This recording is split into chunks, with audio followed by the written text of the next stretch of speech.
Good morning student. तो आज हम पढ़ने वाले द लिविंग वर्ल्ड। अगर आप किसी एंट्रेंस वगैरह की तैयारी कर रहे हैं, जैसे एमएससी की या नेट की, तो टॉपिक आपके लिए काफ़ी इंपॉर्टेंट हो सकता है। काफ़ी क्वेश्चन जो है इसमें से पूछे जाते हैं। ये टॉपिक काफ़ी प्राइमरी और काफ़ी बेसिक है, मगर इसमें से फिर भी जो होते हैं काफ़ी क्वेश्चन पूछे जाते हैं। जैसे सिस्टमेटिक वगैरह के बारे में पूछ लेते हैं, टेक्सोनॉमी के बारे में पूछ लेते हैं, उनके अरेंजमेंट के बारे में काफ़ी क्वेश्चन पूछे जाते हैं। जैसे कि केवीएस में पिछली बार क्वेश्चन आया था कि टेक्सोनॉमी को किस तरीके से अरेंज किया जाता है, क्लास जो होते हैं किस ऑर्डर के बाद क्लास ऑर्डर के बाद आते हैं, ऑर्डर से पहले आते हैं। इस तरह के काफ़ी क्वेश्चन जो है वो बेसिक जो चैप्टर्स है उसमें से पूछ लिए जाते हैं, और हम इनकी तरफ ज़्यादा ध्यान नहीं देते, तो इसलिए हम वे क्वेश्चन कई बार गलत कर बैठते हैं। तो चलिए आज का टॉपिक जो है वो स्टार्ट करते हैं।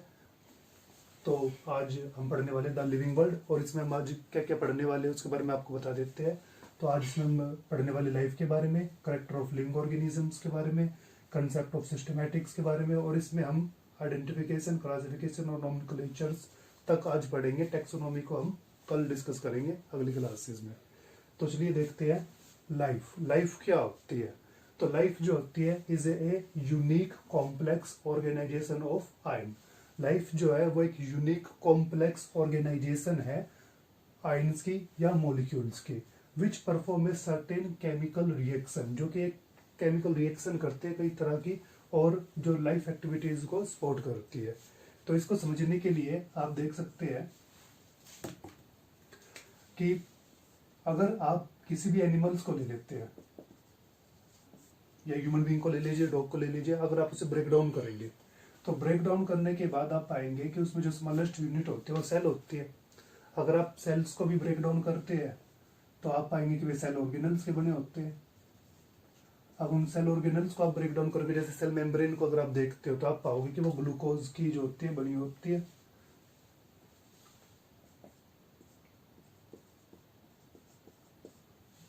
सेल मेम्ब्रेन जो है वो मेनली जो होती है वो अलग अलग तरह के कंपोनेंट्स की बनी होती है। तो उसमें मेनली जब आप उसको ब्रेक डाउन कर देंगे तो ब्रेक डाउन करने के बाद जो होते हैं आप पाएंगे कि उसके अंदर जो होते हैं या तो प्रोटीन प्रेजेंट होगा, लिपिड प्रेजेंट होगा। प्रोटीन और लिपिड्स की जब आप स्ट्रक्चर देखेंगे तो वो जो होगा उसमें आपको या तो कार्बन मिलेगा, या हाइड्रोजन मिलेगा, या ऑक्सीजन मिलेगा, या नाइट्रोजन मिलेगा। तो एट लास्ट आप किस पे पहुंच जाएंगे, आप एलिमेंट्स के ऊपर पहुंच जाएंगे, और एलिमेंट्स के जो मॉलिक्यूल्स होते हैं जब वे आपस में जुड़ जाते हैं तो अलग अलग तरह के कंपाउंड्स फॉर्म कर लेते हैं। और वे कंपाउंड्स हो गए, कुछ प्रोटीन्स हो गए, कुछ लिपिड हो गए, कुछ अलग अलग तरह के कार्बोहाइड्रेट्स हो गए, जो आपस में रिएक्शन करके कॉम्प्लेक्स फॉर्म्ड करेंगे और बाद में एक ऐसी चीज का निर्माण करेंगे जो लाइफ को सपोर्ट करती होगी, जैसे कि सेल जो होती है वो फॉर्म्ड हो सकती है। तो इस तरीके से हम कह सकते हैं कि भाई लाइफ जो है वो एक यूनिक कॉम्प्लेक्स है, ऑर्गेनाइजेशन है, किसका, आयंस का और मॉलिक्यूल का, जो बाद में ऐसी रिएक्शन करते हैं कि जो लाइफ को ओरिजिनेट करती है। अब हम अपना दूसरा टॉपिक जो है आज का वो देख लेते हैं। ये है character of living organism. Living organism के क्या क्या करेक्टर होते हैं। तो लिविंग ऑर्गेनिज्म का जो करेक्टर होता है, जिसके बेस पर आप ये डिफ्रेंशिएट कर सकते हो कि कौन सी चीजें जो होती है लिविंग होती है और कौन सी चीज नॉन लिविंग होती है, तो वो उनके होते हैं करेक्टर। और वो करेक्टर है एक डेफिनेट शेप एंड साइज। हर चीज जो होती है वो क्या करती है, अपना एक डेफिनेट शेप और साइज जो है वो कंसिस्ट करती है। जैसे कि बैक्टीरिया है, उनका भी एक पर्टिकुलर साइज है। और बैक्टीरिया ये तो है नहीं कि ह्यूमन जितने बड़े हो सकते हैं। डॉग है, उसकी भी एक पर्टिकुलर सिमेट्री है, वो भी इंसान से मैच नहीं करती। जैसे कैट है, मंकी है, ह्यूमन बीइंग है, सभी जो है वो अलग अलग है, और सभी की जो शेप है, साइज है, वो क्या है, डेफिनेट है। ये तो है नहीं कि भाई डॉग जो है वो ह्यूमन जैसा बड़ा एनिमल बन जाए, या ये नहीं कि ह्यूमन जो है वो डॉग की तरह जमीन पर दोनों हाथ और पैरों की सहायता से चले।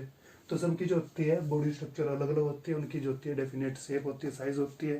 प्लांट्स के अंदर भी जो लीफ है वो ब्रांच पे ही आती है, तो यानी कि रूट्स पे जो है लीव्स आने लग जाए। ये और ये भी नहीं है कि लीव्स का काम जो है वो रूट्स करे, रूट्स का काम जो है लीव्स करे। तो सभी में एक डेफिनेट शेप है और पर्टिकुलर उनकी सिमेट्री है, और उसी के बेस पर जो होते हैं अगले आने वाला ऑर्गेनिज्म भी जो है उसी की तरीके से रिप्रेजेंट करता है अपने आप को। तो हम ये कह सकते हैं कि भाई लिविंग ऑर्गेनिजम्स के अंदर क्या रहता है, एक डेफिनेट शेप रहती है और डेफिनेट क्या रहता है, साइज रहता है।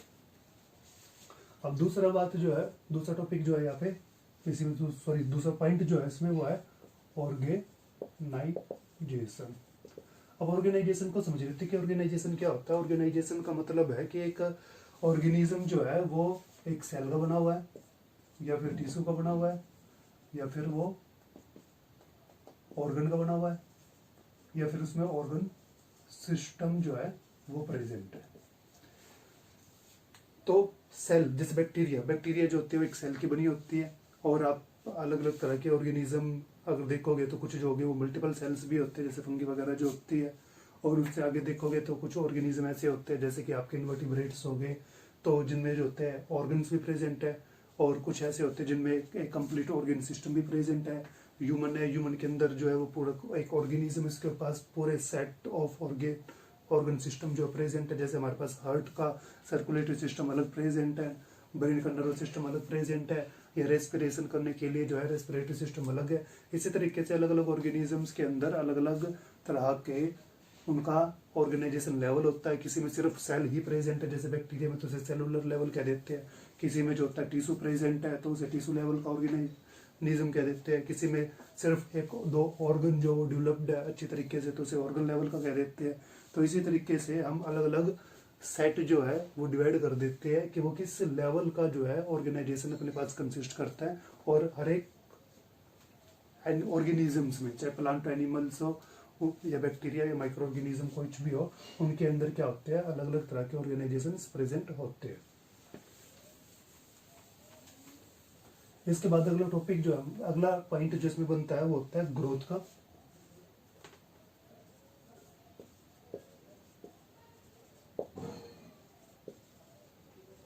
Growth and development.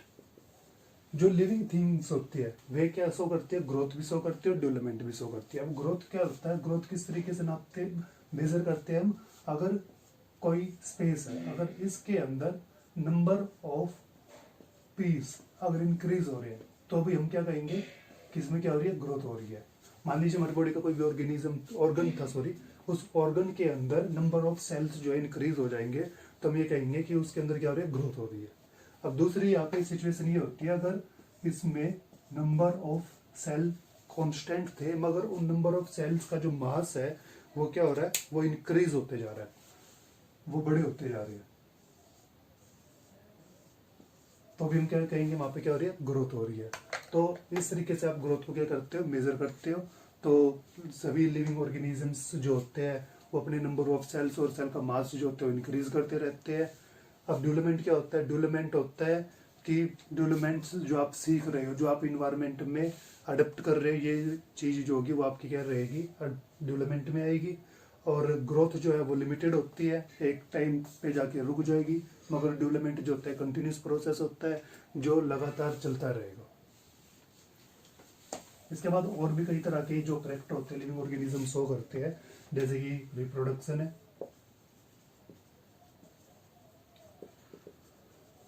एक ऑर्गेनिज्म अपना एग्जिस्टेंस बचाने के लिए अपने आप को डिवाइड करता है और इसके हमारे पास जो होते हैं अलग अलग मोड जो है प्रेजेंट है रिप्रोडक्शन के, जैसे एसेक्सुअल रिप्रोडक्शन होता है और सेक्सुअल रिप्रोडक्शन होता है। एसेक्सुअल में एक ही ऑर्गेनिज्म जो है भाग लेता है और दो ऑर्गेनिज्म को बना देता है, और सेक्सुअल के अंदर दो होते हैं जो एक को डेवलप कर देते हैं। तो इस तरीके से ऑर्गेनिज्म जो होते हैं अपना रिप्रोड्यूस कर लेते हैं। मगर बात यहाँ पे आपको जो जाननी वो ये है कि वो रिप्रोड्यूस क्यों करते हैं। रिप्रोड्यूस वो इसलिए करते हैं क्योंकि वो अपना एग्जिस्टेंस, अपना वजूद जो है वो बचा सके। इसके बाद एक और करेक्टर जो है वो पढ़ लेते हैं, वो है एक्सक्रीशन। हर एक ऑर्गेनिज्म, चाहे बैक्टीरिया हो, चाहे प्लांट हो या एनिमल हो, वो प्रत्येक ऑर्गेनिज्म क्या करता है, एक्सक्रीट करता है। जैसे बैक्टीरिया जो होते हैं वो अपनी बॉडी से जो वेस्ट मटेरियल होता है वो बाहर निकालते हैं और अपनी सेल वॉल के ऊपर जो है वो उसे डिपॉजिट कर लेते हैं, जिसके कारण उस पर जो होता है कैप्सूल बन जाता है। इसी तरीके से प्लांट होते हैं वो अपना वेस्ट मटेरियल जो होते हैं वो रिलीज करते हैं और उनके ऊपर अलग अलग ड्राइड लेयर जो है वो बन जाती है। इसी तरीके से ह्यूमन बीइंग भी जो है वो कई तरीके से जो है वो स्वेट को रिलीज कर देता है वेस्ट मटेरियल के तौर पर। यूरिन जो होता है, फेसेस जो होते हैं वे रिलीज कर देते हैं। तो लिविंग ऑर्गेनिज्म जो है मेनली क्या करते हैं, वो एक्सक्रीट भी करते हैं। अब बात कर लेते हैं मेटाबॉलिज्म के बारे में। मेटाबॉलिज्म जिसे आप पाचन प्रक्रिया करेंगे तो ये दो तरह की होती है, एक एनाबॉलिक होती है, कैटाबॉलिक होती है। एनाबॉलिक जैसे कि आपने पढ़ी है लास्ट क्लास में कि एनाबॉलिक वो प्रोसेस होता है जिसमें हम छोटे छोटे मॉलिक्यूल्स का यूज करके एक लार्ज मॉलिक्यूल बना लेते हैं, ये एनाबॉलिक होता है। कैटाबॉलिक में क्या होता है, कैटाबॉलिक में जो लार्ज मॉलिक्यूल है इसको ब्रेक डाउन करके छोटे छोटे स्मॉल मॉलिक्यूल्स जो बना दिए जाते हैं। एनाबॉलिक का सबसे अच्छा एग्जांपल है प्लांट। प्लांट में जो होता है, प्लांट फोटोसिंथेसिस को जब करता है तो फोटोसिंथेसिस को करते वक्त वो CO2 का यूज करता है, वाटर का यूज करता है, और उसकी सहायता से C6H12O6 प्लस में 6O2 जो होता है ये बना लेता है। तो ये स्मॉल स्मॉल मॉलिक्यूल यूज करके वो जो होता है एक लार्ज मॉलिक्यूल को जो होता है बना लेता है। तो हम कह सकते हैं प्लांट के अंदर क्या है, एनाबॉलिकल प्रोसेस है। इसी को एनिमल्स जो होता है वो यूज कर लेते हैं, और यूज करने के बाद जब इसको अपने स्टोमक के अंदर डिग्रेड करते बॉडी में इसे यूटिलाइज करते हैं, तो ये ही जो होते हैं ब्रेक डाउन होकर किस में कन्वर्ट हो जाती है, वापिस उन मॉलिक्यूल्स में कन्वर्ट हो जाती है। तो कैटाबॉलिकल जो कि ह्यूमन बीइंग के अंदर होता है, एनिमल्स के अंदर होता है, इस लार्ज मॉलिक्यूल को ब्रेक डाउन करके स्मॉल मॉलिक्यूल जो होते हैं बना देते हैं।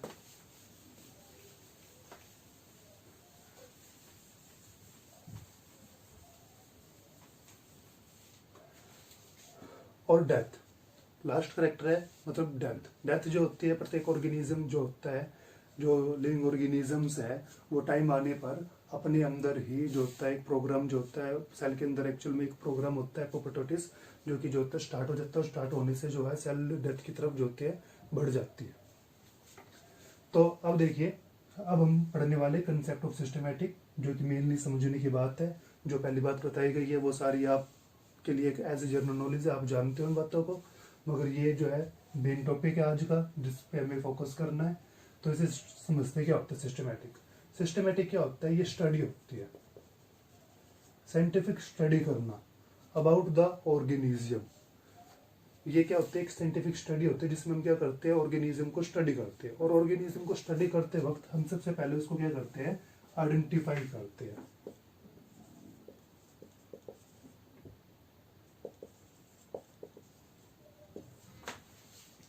अब इसको एक बार समझ लेते हैं, ये क्या है।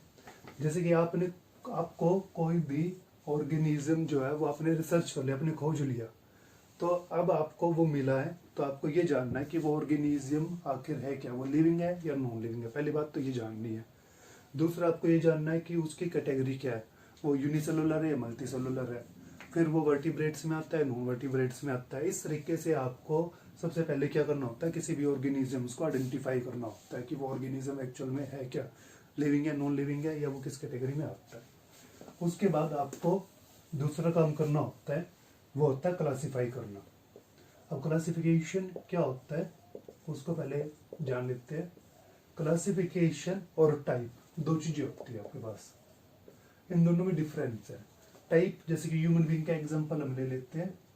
आपकी क्लास है, इस क्लास के अंदर 20 स्टूडेंट है, तो आपने देखा कि उसमें जो है दो तरह के स्टूडेंट्स प्रेजेंट है, एक है गर्ल्स, एक है बॉयज, मेल है और फीमेल। ये दो तरह के जो है आपने क्या बता दिए, स्टूडेंट है। 10 ये है और 10 ये है, 10 मेल है और 10 क्या है, फीमेल है। इसी तरीके से जब आप क्लासिफाई करते हैं तो क्लासिफिकेशन में भी क्या है, 20 स्टूडेंट है, मगर इन 20 स्टूडेंट्स में से जो कलर के बेस पे इनको हम क्या करते हैं, क्लासिफाई करते हैं। कलर के बेस पे जब करते हैं तो फेयर कलर जो है, और जिसका मिड कलर है, और जो डार्क है, हम 3 कैटेगरी बना लेते हैं। इसमें से आपको 15 स्टूडेंट क्या मिले, फेयर कलर के मिले, 2 स्टूडेंट क्या मिले, मिड कलर के मिले, और 3 स्टूडेंट क्या मिले आपको, डार्क कलर के मिले। तो इस तरीके से आपने इनको क्या कर दिया, क्लासिफाई कर दिया। 20 स्टूडेंट्स को क्या कर दिया, 3 ग्रुप में डिवाइड कर दिया। अगर आप इसको दोबारा से क्लासिफाई करना चाहे तो वो भी आप कर सकते हो।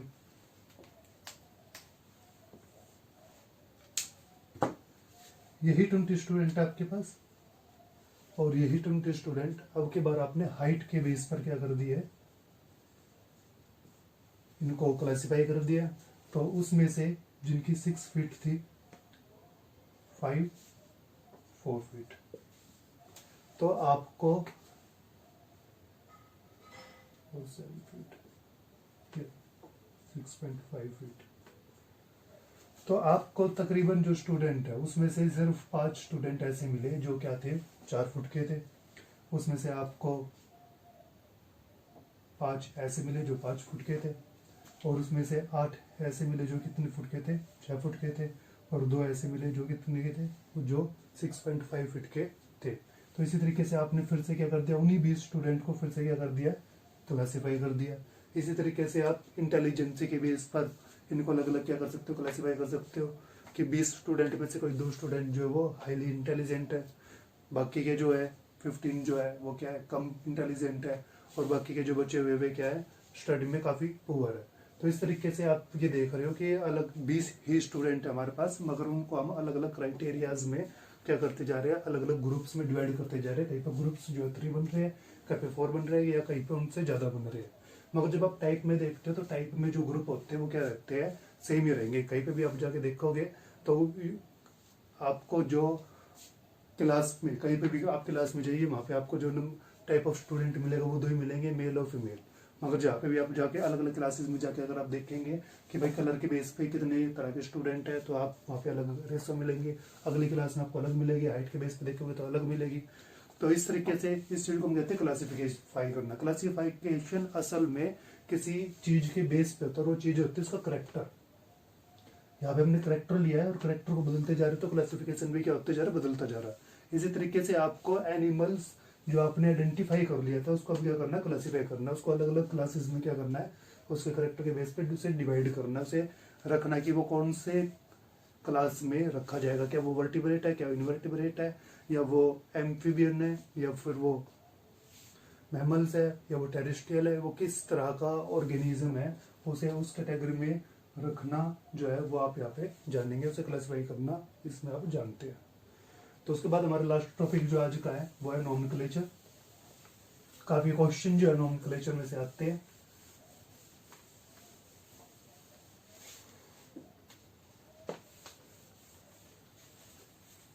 टैक्सोनॉमी को हम कल करेंगे।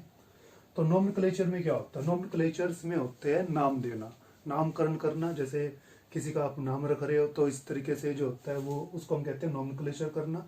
अब नाम भी 2 तरह के होते हैं, एक होता है लोकल नेम होता है, और एक जो होता है साइंटिफिक नेम होता है। इसका लोकल नेम में आप जो अपनी अपनी लैंग्वेज में किसी एक चीज का नाम जो है वो रख देते हैं। साइंटिफिक नेम जो होता है वो आपने जानना है कि भाई हर जगह जो होता है एक ही रहता है।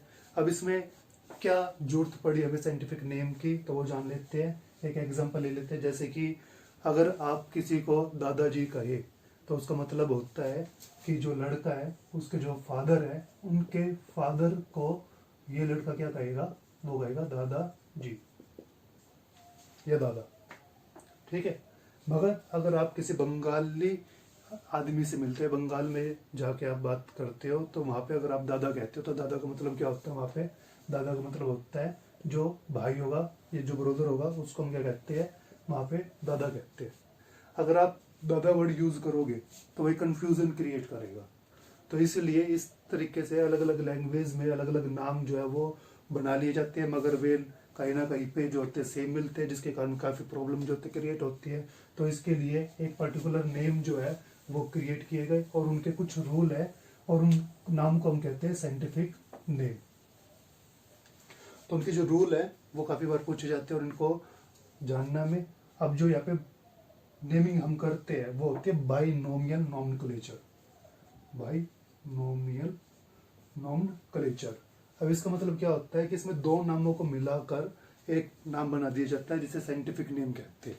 तो उसमें 2 नाम क्या होते हैं, एक होता है जीनस और एक होता है स्पेसीज।